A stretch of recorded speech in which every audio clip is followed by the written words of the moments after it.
Hello and welcome to India's number one coaching institute with well experienced and well qualified staff. Great opportunity for students who are looking up for government jobs. Hurry up and roll up for mock test of account assistant and class 4 exams. Topic wise video solution will also be provided. Math special paid batch for SSB, SSC, JK Bank and all the banking exams will be provided. We have also started special GS batch from zero to hero. Free English course for all the exams will be provided. We will also provide reasoning classes for banking exam and for SSC CGL. Free material for all the competitive exams will be provided. I welcomed all the aspirants for the better future. You can also follow us on Instagram, Facebook and can subscribe our YouTube channel. Thanks for watching. आज हम पढ़ने जा रहे हैं images क्या होती हैं। ठीक है ना।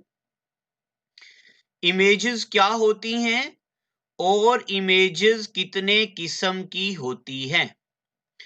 इमेज होता क्या है तो प्यारे बच्चों, जो हमारे आईने में यानी कि मिरर में या पानी में हम कोई इमेज पानी में जो हमारा नक्शा आता है, थोबड़ा बनता है, उसी को बोलते हैं इमेज। क्या बोलते हैं उसको? इमेज बोलते हैं। अब जरा देखते जाओ इमेजेस कैसी कैसी होती हैं। एक इमेज होती जिसको बोलते रियल इमेज, और एक इमेज ऐसी होती है जिसको बोलते हैं वर्चुअल इमेज। अभी मैं टेक्निकल लैंग्वेज यूज नहीं करूंगा, मैं एक लेमैन आइडिया यूज करूंगा और मैं आपको बताऊंगा कि रियल इमेज क्या होती है और वर्चुअल इमेज क्या होती है। देखो, आप चले गए केसी थिएटर में। चलो आजकल तो थिएटर बंद है, यादें आ गई होंगी आपको। चलो थिएटर को हटाते, फिर याद करो वो लम्हा जब आप कॉलेज के फाइनल सेमेस्टर में थे और आपने प्रोजेक्टर पे आपने प्रेजेंटेशन दी होगी, है ना। तो प्यारे बच्चों, अगर ये प्रोजेक्टर है, ये प्रोजेक्टर से लाइट निकलती थी और पड़ती थी दीवार पे, बोर्ड पे, और यहां पे लिखा हुआ आता था, है ना।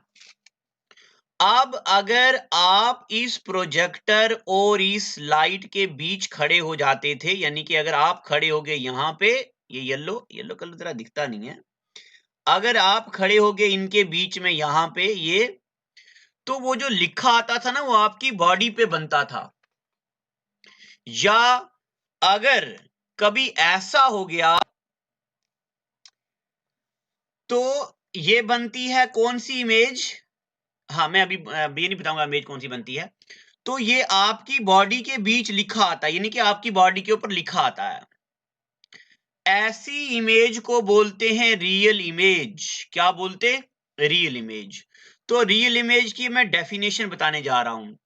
The image that can be drawn on screen या that can be obtained on screen is known as real image.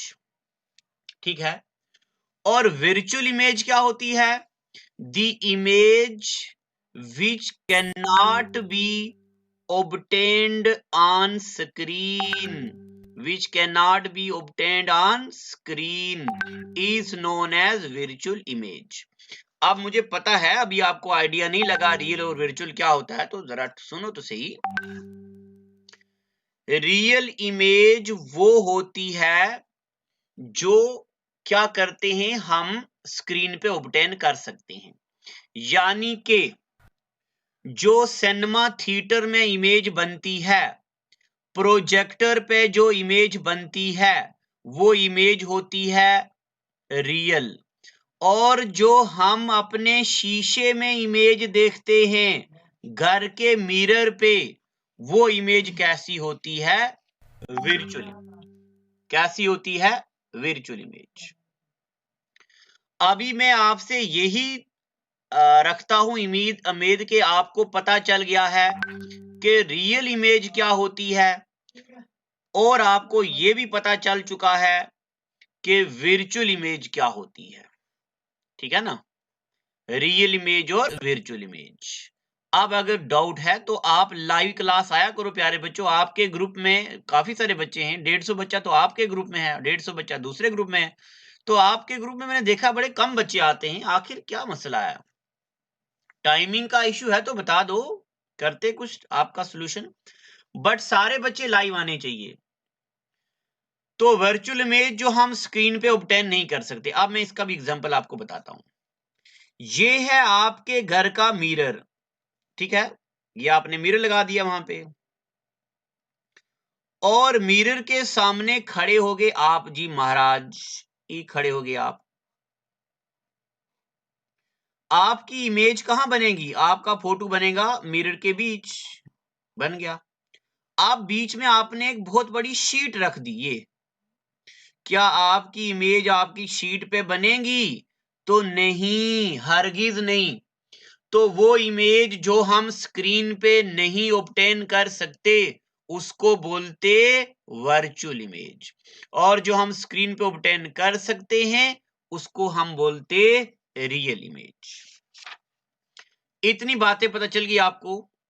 चलिए अब प्यारे बच्चों मैं आपको ले चलता हूं अगले टॉपिक की तरफ, जो कि बहुत ही जरूरी है और ये डायरेक्टली या इनडायरेक्टली पेपर में पूछा जाता है, हर साल पूछा जाता है। चलते आगे, हेडिंग डालो इमेज फॉर्मेशन। क्या हेडिंग डालो? Image formation. चलिए अब इमेज फॉर्मेशन में हमें क्या क्या पढ़ना है, तो अब हम इमेज फॉर्मेशन पढ़ते हैं। इमेज फॉर्मेशन पढ़ने के लिए आपको कुछ एक रूल्स भी पढ़ने होते हैं, रूल्स। अब मैं आपको ये बता रहा हूं प्यारे बच्चों, मेरी एक बात सुनिए। मैं आपको साइंस यानी कि फिजिक्स पेपर क्लियर करने के पॉइंट ऑफ व्यू से तो पढ़ा ही रहा हूं, उसके अलावा मैं आपको साइंस लर्न करवाने की, साइंस में शौक डालने की कोशिश भी कर रहा हूं। आप देखिएगा आपको क्या क्या रूल याद रखने हैं।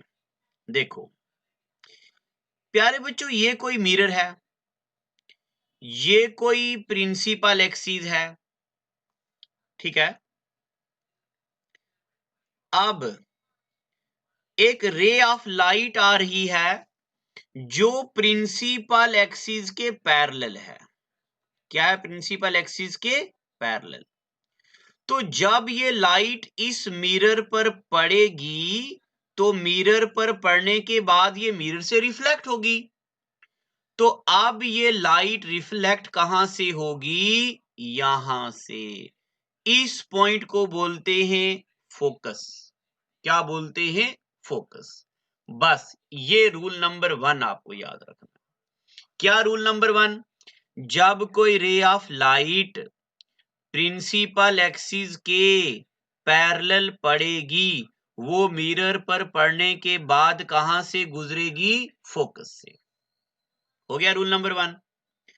अब rule number 2, rule number 2, rule number 2 कहता है अगर कोई रे ऑफ लाइट, अगर कोई भी रे ऑफ लाइट आती है और पड़ती है सीधा फोकस से। कहां से? फोकस से। तो मिरर पर पड़ने के बाद वो प्रिंसिपल एक्सिस के पैरेलल हो जाती है। प्रिंसिपल एक्सिस के क्या हो जाती है? पैरेलल। ये है रूल नंबर 2। रूल नंबर 1 कहता है कि अगर रे ऑफ लाइट पैरेलल है तो फोकस से गुजरती है, और रूल नंबर 2 कहता है कि अगर फोकस से गुजरती है तो मिरर पर पड़ने के बाद वो क्या हो जाती है? तो मिरर पर पड़ने के बाद वो हो जाती है parallel. Rule number 3, rule number 3 कहता है अगर कोई रे ऑफ लाइट, अगर कोई भी रे ऑफ लाइट मिरर पर पड़ती है ऐसे तिरछी यहां पे, तो वो रिफ्लेक्ट होती है नीचे की तरफ, ये भी रिफ्लेक्ट होगी नीचे की तरफ, ये ऐसे कट करेंगी मगर कहीं ना कहीं, यानी कि पोल पे अगर पड़ती है ऐसे तिरछी तो तिरछी नीचे की तरफ आती है। Rule number 3। अब रूल नंबर 4 आखिरी, वो क्या कहता है, अगर कोई भी रे ऑफ लाइट मिरर पर पड़ती है सेंटर ऑफ कर्वेचर से, तो जिस डायरेक्शन से आती है उसी डायरेक्शन से वापस चली जाती है। ठीक है, आइडियल केस में वापस चली जाती है या तो इन्फिनिटी से आगे चली जाती है। तो प्यारे बच्चों, ये 4 रूल्स हैं, एक बार इनको आप क्या करो, इमेजिन करो खुद से। तो ये 4 रूल आपको इमेजिन करने हैं, ठीक है। अब मैं एक बार आपको हल्का सा बता दे रहा हूं फिर से। पहला रूल कहता है कि अगर ray of light principal axis के पैरेलल हो तो मिरर पर पड़ने के बाद फोकस से गुजरती है। दूसरा रूल कहता है कि अगर फोकस से गुजरे कोई लाइट तो मिरर पर पड़ने के बाद पैरेलल हो जाती। तीसरा रूल कहता है कि अगर कोई रे ऑफ लाइट पोल पे पड़े या पोल से ऊपर तो वो सीधा नीचे तिरछी गिरती है नीचे। पांचवा रूल कहता है कि अगर कोई ray of light centre of curvature से गुजरे और तो वहीं से वापस आती है। ठीक है, जिस रास्ते से आई थी उसी रास्ते से वापस चली जाती। अब क्या कोई बाकी लाइटें नहीं पड़ती हैं? अरे बच्चों, ढेर सारी लाइटें पड़ती हैं, अलग अलग रेज पड़ती हैं, बट हम आइडियल केस में ये 4 केस लेते हैं। चलिए, अब मैं ये उम्मीद करता हूं कि आप बच्चों को ये 4 रूल्स पता चल गए हैं। अब चलिए आगे देखो, देखते चले जाओ। यहां पे मैं ये बना रहा हूं मिरर, ठीक है ना, ये मिरर बना दिया। अब इस मिरर के बीच बना दी ये प्रिंसिपल एक्सिस, ठीक है। ये प्रिंसिपल एक्सिस बना दिया, ये हो गया पोल, ये हो गया फोकस, ये हो गया सेंटर ऑफ कर्वेचर।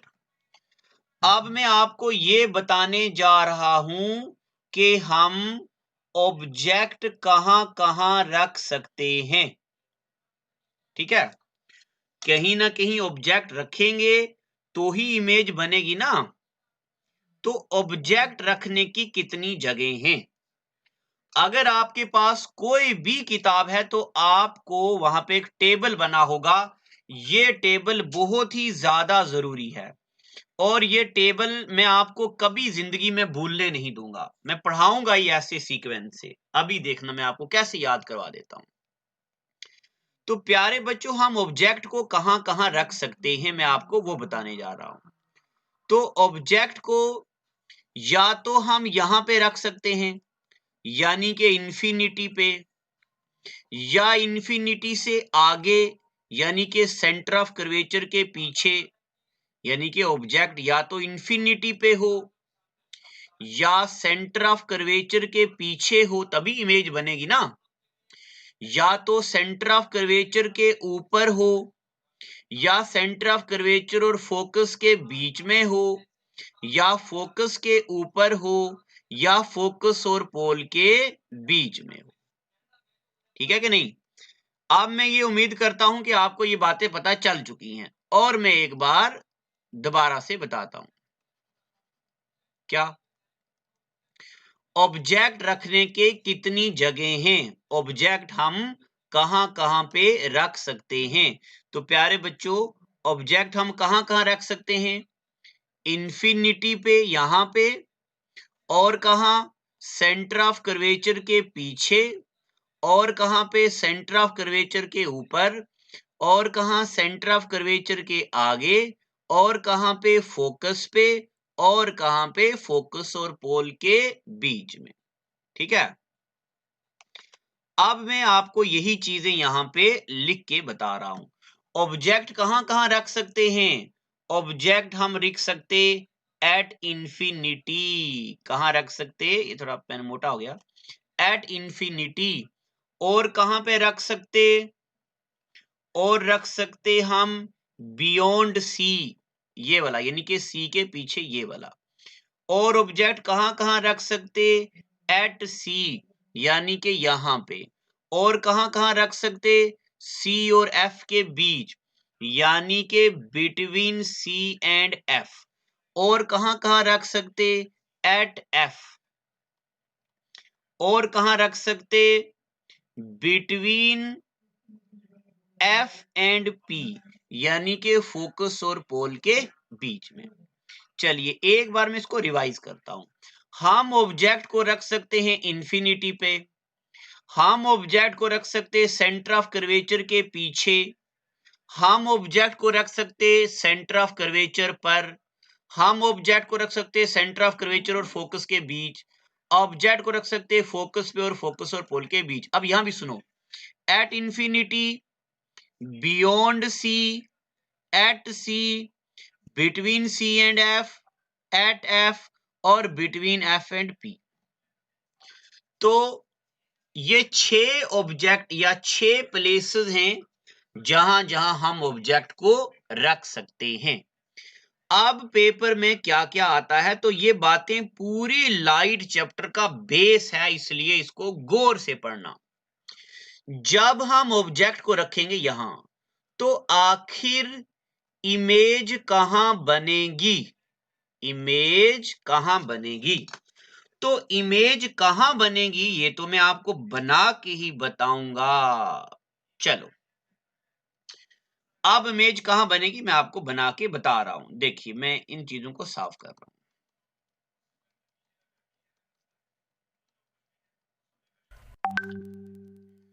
देखो, अभी जो मैंने आपको रूल पढ़ाए हैं, अब वो रूल यहां पे काम आने वाले हैं। अच्छा, रूल पेपर में नहीं पूछेंगे आपको कभी भी, ठीक है ना?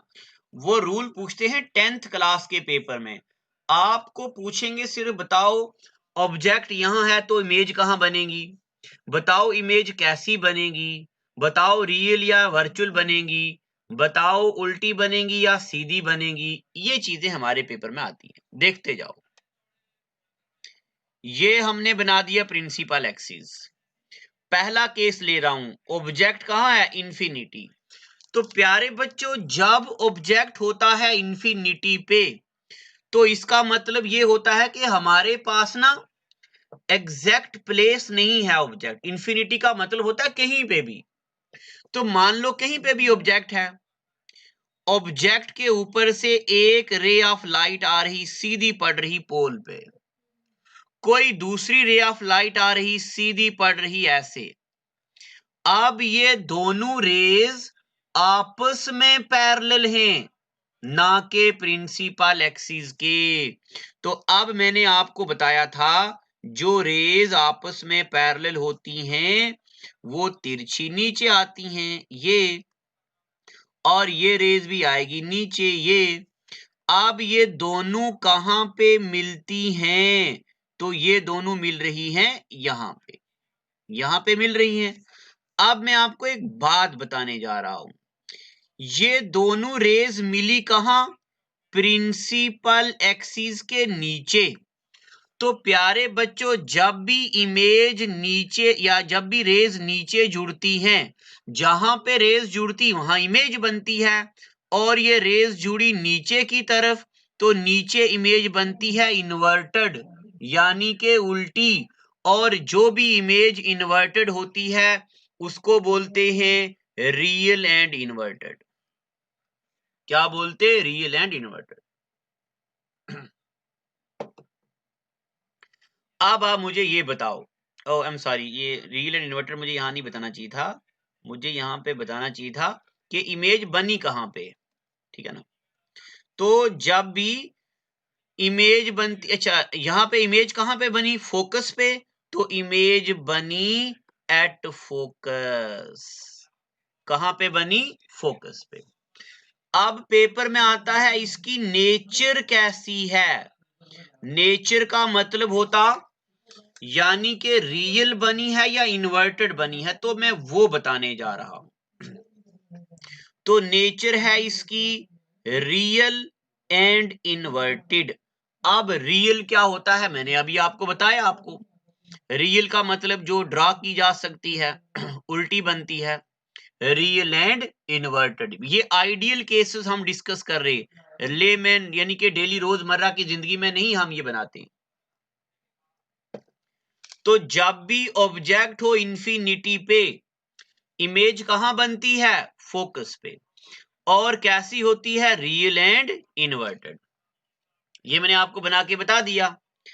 अब मैं आपको दूसरा केस बनाता हूं और फिर मैं आपको यह भी बताऊंगा कि पेपर में क्या क्या पूछते हैं। चलो, अब प्यारे बच्चों दूसरा केस हम लेंगे, कौन से वाला, ये ले लिया पहला केस। दूसरा केस लेंगे ये वाला, इससे मैं आपको जल्दी याद करवा पाऊंगा। जो आप बच्चे मेरे पास ऑफलाइन पढ़े हो तो उनके पास ये लिखा हुआ है, वो वहां से हाईलाइट करते जाओ। अब हमने ऑब्जेक्ट रखा कहां पे, फोकस पे। देखो ऑब्जेक्ट रख दिया, ठीक है। तो एक ray of light I object के ऊपर से सीधा आगे चली गई। अब आप मुझे बताओ ये रे ऑफ लाइट रिफ्लेक्ट कहां से करेगी। तो जो रे ऑफ लाइट आई पड़ी पोल पे, और कैसा, पैरेलल। ये रिफ्लेक्ट होगी कहां से, फोकस से। रूल नंबर 1, ठीक है। जो भी रे ऑफ लाइट पैरेलल पड़ती है कहां से गुजरती, फोकस से। अब प्यारे बच्चों एक लाइट ये, अब मैं ना या पेपर में या किताबों वाले क्या करते हैं, जनरली 2 रेज ऑफ लाइट लेते हैं, ताकि वो इमेज तभी बनती है जब कम से कम 2 रेज आपस में मिले। एक रे ये, दूसरी रे ऑफ लाइट आई और सीधा पड़ी कहां पे, पोल पे।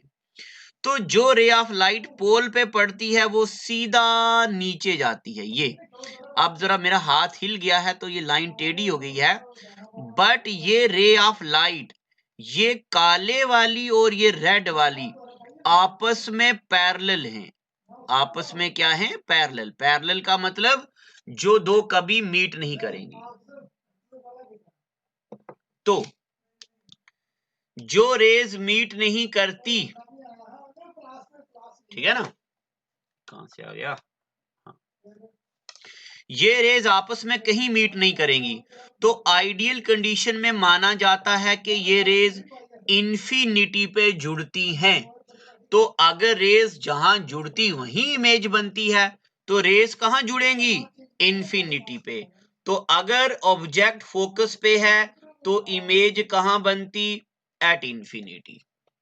अब मुझे पता है ये टॉपिक जरा मुश्किल भी है और टेक्निकल भी है, आपको डाउट आएगा, तो लाइव आना मत भूलिएगा संडे को शाम को 8:15 बजे। अब संडे को अब ये कहां जुड़ रही हैं, इंफिनिटी पे। अब मैं आपको ये बता रहा हूं इनका नेचर कैसा होगा।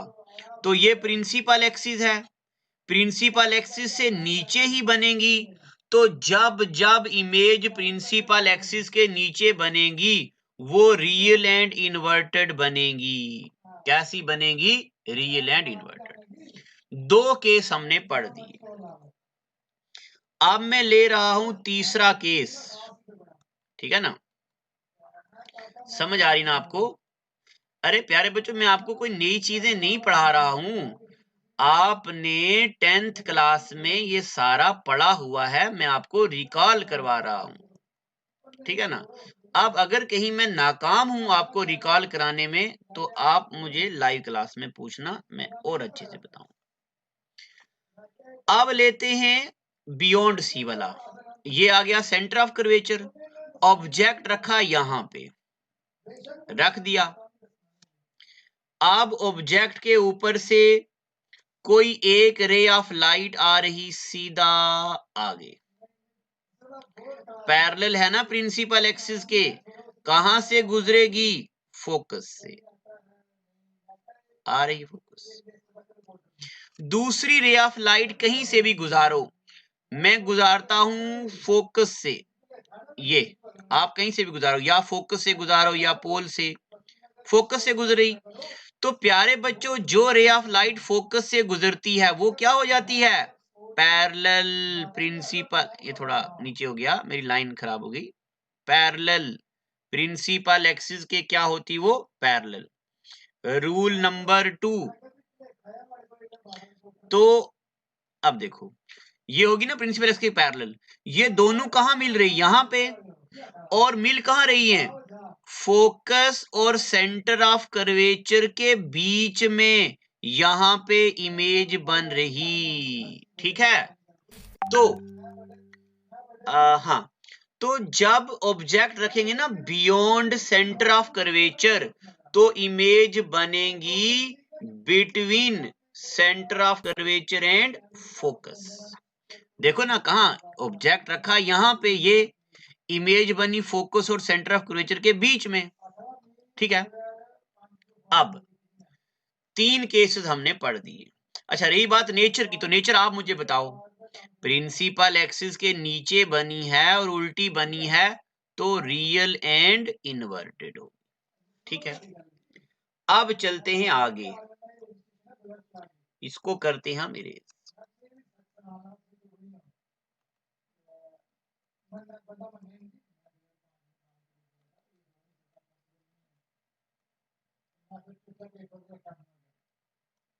चलो, अब लेते हैं हम नया केस, यानी कि अब क्या बच गया? एट सी ना, बिटवीन बियॉन्ड सी पढ़ा ना, अब पढ़ते हैं बिटवीन सी एंड एफ। चौथा केस ये पढ़ेंगे। पहले हमने यहां रखा था सेंटर ऑफ कर्वेचर के पीछे, अब सेंटर ऑफ कर्वेचर और फोकस के बीच में ये रख दिया जी हमने ऑब्जेक्ट। एक ray of light parallel principal axis के, जो पैरेलल है कहां से गुजरेगी? फोकस से। दूसरी रे ऑफ लाइट कहां से गुजारे? जहां से मर्जी से, पोल से गुजारते। ठीक है ना। तो जो पोल से गुजरती है तो वो क्या होती है? स्लांट नीचे आती है। ये आ गई पोल से गुजरने वाली, और जो अभी ऊपर से गुजारी तो वो होगी ये। तो ये दोनों रेस कहां जुड़ रही हैं? यहां पे। ये पॉइंट कहां आता है? सेंटर ऑफ कर्वेचर के पीछे। तो जब भी ऑब्जेक्ट रखोगे आगे, इमेज बनेगी पीछे। यानी कि ऑब्जेक्ट था between C and F, image बनी कहां? बिहाइंड सी, या इसको बियॉन्ड सी भी बोलते हैं। ठीक है। और मुझे बताओ नेचर कैसा होगा? Real and inverted. ठीक है। अब रह गया लास्ट वाला केस, ये वाला एट सी। तो सी वाला बना के बताता हूं मैं आपको, इसको रेज करता हूं। एक बार हल्का सा रिवाइज कर दूं। चलो मैं रिवाइज करता हूं। देखो, मैंने बड़ा सीक्वेंस से पढ़ाया है ताकि मैं आपको याद करवा पाऊं। ऑब्जेक्ट हमने रखा इंफिनिटी पे, तो ये ऑब्जेक्ट, ये इमेज। ऑब्जेक्ट रखा इंफिनिटी पे, इमेज बनी फोकस पे। ऑब्जेक्ट रखा फोकस पे, इमेज बनी इंफिनिटी पे। उल्टा, ऑब्जेक्ट इंफिनिटी पे, इमेज फोकस। ऑब्जेक्ट फोकस पे, इमेज इंफिनिटी पे। एक केस। दूसरा केस, दूसरा यहां बताता हूं। ये सी, ये एफ। ऑब्जेक्ट रखा सी के पीछे, इमेज बनी आगे। ऑब्जेक्ट रखा सेंटर ऑफ कर्वेचर के पीछे और इमेज बनी आगे। और ऑब्जेक्ट रखा सेंटर ऑफ कर्वेचर और फोकस के बीच में, इमेज बनी पीछे। यानी कि ऑब्जेक्ट पीछे, इमेज आगे। ऑब्जेक्ट आगे, इमेज पीछे। चार केस ही पढ़े ना हमने, 1 2 3 4। हाँ, अब पढ़ते हैं आखिरी केस। आप पता नहीं ना, मुझे पता नहीं है ना आपको समझ आ रही है कि नहीं आ रही है। मेरी कोशिश तो है कि समझ आए, तभी आप लाइव क्लास में आया कीजिए यार। सारे बच्चे लाइव नहीं आते हो। अगर आप मेरे सामने होते ना तो मैं आपके चेहरों को देख के समझ जाता हूँ। बहुत तजुर्बा है मुझे, मैं लिफाफे को देख के खत का पैगाम समझ जाता हूँ। अब देखिए, हम पढ़ेंगे एट सी। ये है सेंटर ऑफ कर्वेचर, यहां पे रखा ऑब्जेक्ट। एक रे ऑफ लाइट आई सीधा आगे पैरेलल, पास हुई कहां से? फोकस से, ठीक है। दूसरी रे ऑफ लाइट को हम ले जाते हैं कहां पे? दूसरा कलर लेता हूं मैं। दूसरी रे ऑफ लाइट को मैं ले जाता हूं कहां पे? पोल पे, और इसको मैं सीधा रिफ्लेक्ट करता हूं कहां पे? ऐसे नीचे तिरछी रिफ्लेक्ट होगी ये स्केल के साथ तो बिल्कुल सीधा आएगा, अब स्केल नहीं मेरे पास। तो ये दोनों रेज कहां मर्ज हो रही? यहां पे। तो ये कहां पे है? बिल्कुल सेंटर ऑफ कर्वेचर के ऊपर। तो जब ऑब्जेक्ट होगा सेंटर ऑफ कर्वेचर पर, तो इमेज भी होगी at C, centre of curvature, और होगी कैसी? रियल एंड इन्वर्टेड, ठीक है। अब यहां से देखो एक बार रिवाइज कर दो हल्का सा, क्या? ऑब्जेक्ट इंफिनिटी तो इमेज फोकस, ऑब्जेक्ट फोकस पे तो image infinity, object beyond C तो image between C and F, object between C and F तो image behind C, object at C तो इमेज भी एट सी। सारे केसेस में real and inverted, real and inverted, real and inverted, real and inverted, real and inverted. अब रह गया प्यारे बच्चों एक केस आखिरी। अब मैं आपको चीजें बताऊंगा। और हाँ, पेपर में अगर 4th क्लास का पेपर हो तो उसमें तो डायरेक्टली पूछते हैं कि ऑब्जेक्ट यहाँ है, इमेज कहाँ होगी। अगर ग्रेजुएट लेवल का पेपर हो तो क्वेश्चन ट्विस्ट करके आता है, और मैं अभी आपको बताऊंगा कैसा ट्विस्ट करके आता है। ये है पोल, ये है फोकस। मोटा हो गया पेन। ऑब्जेक्ट रख दिया यहां पे, एक रे ऑफ लाइट आई सीधी आगे पैरेलल, पैरेलल रे कहां से गुजरेगी? फोकस से। अब मैंने आपको रूल बता दिए ना, वो ये हो गया। दूसरी रे ऑफ लाइट, दूसरी ऑफ लाइट कोई आ गई ऑब्जेक्ट के ऊपर से और पड़ी कहां पे? पोल पे, ठीक है। और ये नीचे रिफ्लेक्ट हो गई सीधी नीचे। तो प्यारे बच्चों ये वाली रे थोड़ी ऊपर है, ये वाली रे नीचे है ना। अब ये देखो यहां पे कम खुली थी, ये ज्यादा खुली, ये और ज्यादा और ज्यादा और ज्यादा और ज्यादा। अब ये रेज आगे खुलती चली जाएंगी और कभी नहीं जुड़ेंगी। अगर पैरेलल होती तो हम बोलते आइडियल केस में जुड़ेंगी, बट आगे कभी नहीं जुड़ती। इसलिए मैं अब यहां पे आपको बताने जा रहा हूं कि ये जो रेज हैं, इनको हमें ऐसा लगता है कि मिरर के अंदर से आ रही हैं, पीछे से, और इसकी इमेज बनती है मिरर के अंदर। जो आइडियल केसेस में हमारे घरों के अंदर शीशे में जो इमेज बनती है वो पीछे बनती है, बिहाइंड द मिरर, यहां पे, ठीक है। तो अब जब ऑब्जेक्ट फोकस और पोल के बीच में हो तो इमेज कहां बनती है? इमेज बनती बिहाइंड मिरर, और होती कैसी? अब रियल एंड इन्वर्टेड नहीं, अब देखो ऊपर बन रही। जब भी इमेज प्रिंसिपल एक्सिस के ऊपर बनेगी तो वो बनेगी वर्चुअल एंड इरेक्ट। बस अब जरा आप इन चीजों को एक बार देखो और समझो। तो हमने ये 1 2 3 4 5 6 केसेस पढ़े हैं। इसमें आपको याद रखना है ऑब्जेक्ट कहां रखा, इमेज कहां बनी, और इमेज की नेचर कैसी है। अब प्यारे बच्चों एक आखिरी चीज जो आपको याद रखनी है, और वो याद रखनी है इमेज का साइज कैसा होता है। तो इमेज के साइज के बारे में अब हम डिस्कस करते हैं। देखो अब ये साइज पेपर में नहीं पूछते हैं डायरेक्टली। अगर कभी कभार 4th क्लास का कोई पेपर होगा तो पूछ भी लें तो बड़ी हर्ज नहीं है उसमें। मगर जब हम पढ़ेंगे अगली एडवांस चीजें तो उसमें मैग्निफिकेशन करके एक चीज आती है, उसके लिए जरूरी है। देखो जब ऑब्जेक्ट रखते हैं इंफिनिटी पे, इमेज बनती है फोकस पे, और फोकस कहां पे होता है? तो प्यारे बच्चों फोकस होता है कहां पे? लाइन होती है, लाइन पे, यानी कि प्रिंसिपल एक्सिस पे, यहां पे। तो फोकस पे जो इमेज बनती है ना वो बहुत छोटी बनती है, इसको बोलते हैं डिमिनिश्ड इमेज। क्या बोलते हैं इसको? डिमिनिश्ड। और जब ऑब्जेक्ट रखते हैं फोकस पे, इमेज बनती है इन्फिनिटी पे, तो ये बहुत बड़ी बनती है, इसको बोलते हाईली मैग्नीफाइड। क्या बोलते इसको? Highly magnified. फोकस पे बनती डिमिनिश्ड और यहां बनती हाईली मैग्नीफाइड। बस अब ये मैं बता देता हूं आपको। बियॉन्ड सी, जब इमेज को ऑब्जेक्ट को रखते हैं ना यहां पे सी के पीछे, इमेज बनती है आगे, तो आगे वाली इमेज बनती है छोटी, स्मॉलर, स्मॉल ऑब्जेक्ट। और जब ऑब्जेक्ट रखा सी और एफ के बीच, इमेज बनी पीछे, तो तब बनती है कैसी? लार्जर।